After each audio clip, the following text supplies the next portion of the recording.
Възможно ли е да се окажем в ситуация, в която да дължим хиляди или дори стотици хиляди левове и да не ги връщаме?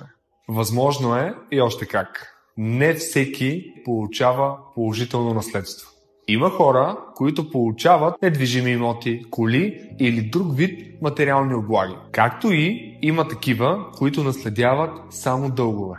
А има и трети, които наследяват и от двете. Предполагам, вече се досещате, че както можем да приемем наследство с имотите и другите видове облаги, така можем и да откажем наследството, в което фигурират само дългове. Това, което обаче е изключително важно да знаете, е, че няма как да направим частичен отказ от наследство. Няма как да запазим имота или автомобила, но в същото време да се откажем само от задълженията. Отказът от наследство обхваща цялостния му характер. Или, по-просто казано, ако се откажете от дълговете, но към наследството имате и имоти, то вие ще загубите имотите. Ако приемете имотите, то вие ще приемете и дълговете. В такива моменти е изключително важно да си направим съпоставка между активите и дълговете, които евентуално ще наследим. И оттам нататък да си направим преценка